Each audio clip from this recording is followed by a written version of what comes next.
ডাক্তাররা আমাদের কাছে আক্ষেপ করে, হাসপাতালের আক্ষেপ করে, যখন আমরা বলি আপনারা কেরালা থেকে কেন নার্স আনেন, বল দেশে নার্স নাই। ডাক্তাররা আমাদেরকে বলে আমাদের এমন স্বাস্থ্য ব্যবস্থা, এখানে প্রতিজন নার্সের বিপরীতে আমাদের 3 জন ডাক্তার আছে। রেশিও হলো 1:3, একজন নার্স 3 জন ডাক্তার। পৃথিবীর মানুষ হা হয়ে যায় কথা শুনে, কারণ হওয়া উচিত ছিল উল্টাটা, একজন ডাক্তারের পেছনে 3 জন নার্স অন্তত। নার্স তো চালায় সবকিছু, ডাক্তার সিদ্ধান্ত দেয়।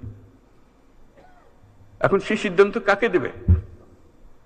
আপনার যদি নার্সই না থাকে, বলে যে না আমাদের তো নার্সিং কলেজ আছে, আপনি ঘুরে দেখুন সেটার কোয়ালিটি। কাজে এটা দিয়ে আমাদের কোনো কাজ হচ্ছে না। তো খুব দুঃখ পেয়ে মনে করলাম যে আমরা নিজেরা একটা ছোট্ট নার্সিং কলেজ করি না কেন। করলাম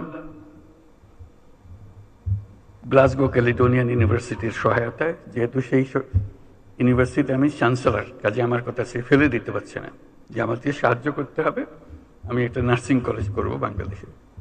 পুরোপুরি সাহায্যতা করলাম এবং চমৎকার একটা নার্সিং কলেজ তৈরি হলো। মাত্র 40 জন মেয়ে নিয়ে আমরা শুরু করেছিলাম, গ্রামীণ ব্যাংকের মেয়ে, পরিবারের মেয়ে, যাতে গরিব ঘরের মেয়ে। আমরা নার্সি যখন বানাবো অন্যদের দেবো কেন, গরিব ঘরের মেয়েদের দেবো। সে ইংরেজির একটা অক্ষর সে বলতে পারে না, কোন রকমের লেখাপড়া শিখেছে, আমরা তাকে দিলাম। তার নার্সিং ডিগ্রি পাওয়ার আগেই তার টুকুর ইংরেজি, আন্তর্জাতিক মজলিসে এসে বক্তৃতা করে, তার ভবিষ্যৎ কি রেখে সেগুলো নিয়ে কথা বলে। আজকে সেই নার্সিং কলেজ বড় কলেজে পরিণত হয়েছে। আমার বিষয়টা হলো বড় কলেজ হওয়ার বিষয়। হঠাৎ দেখি নানা দেশ থেকে লোকজন আসে। বিশেষ করে প্রথম যেটা ধাক্কা লাগলো সেটা হলো ইউকে থেকে, যুক্তরাজ্য থেকে ডেলিগেশন আসলো, রিক্রুটার আসলো, বললো যে আপনাদের এই নার্সিং কলেজে যত ছাত্রী পাশ করে, গ্রাজুয়েশনে যত থাকে, আমরা সবাইকে যুক্তরাজ্যে নিয়ে যাব, আপনাদেরকে অফার দিলাম, আপনারা কি কি চান সব আমাদেরকে বলেন, আমরা সেটা পরিপূর্ণ করব। আমি অবাক হয়ে গেলাম, আমরা তো যুক্তরাজ্যে পাঠানোর জন্য নার্স বানাচ্ছি না এখানে। তবু বুঝতে চেষ্টা করে বলি আমাদের নার্সের ভীষণ অভাব, যেখান থেকে বাড়ি আমাদের উপর হুকুম হয়েছে নার্স জোগাড় করতে হবে এবং আমাদের তালিকায় আপনাদের নামও আছে।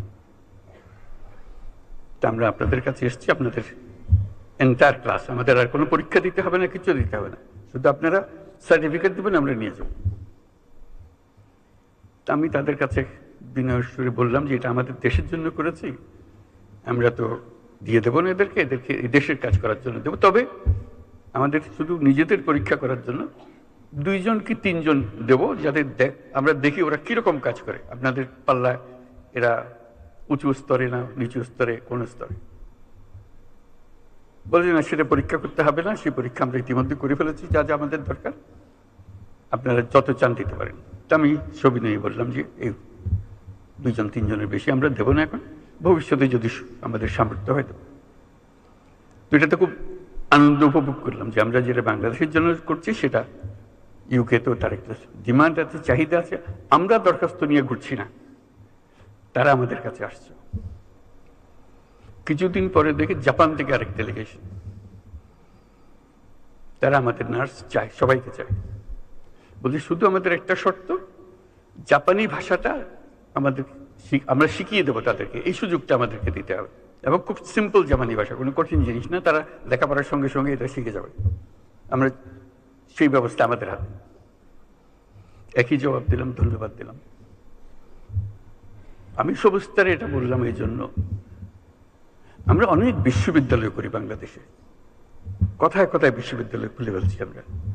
এত বিশ্ববিদ্যালয় যখন আছে, বিশ্ববিদ্যালয়ের সঙ্গে এক একটা করে নার্সিং কলেজ যোগ করে দেন, অন্তত মেয়েগুলো ছেলেগুলো যারা শিখবে দেশেরও কাজে লাগবে, সঙ্গে সঙ্গে আন্তর্জাতিক ক্ষেত্রে এই চাহিদা কোনোদিন মেটাতে পারবে না কেউ।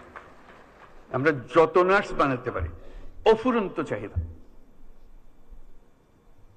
তাও চিন্তাটা কিসের আমাদের? আমাদের চিন্তার দোষ, কপালের দোষ, তাই না হলে আমরা পারছি না করা। আমি তো আদর করে নিয়ে যেতে চাচ্ছি।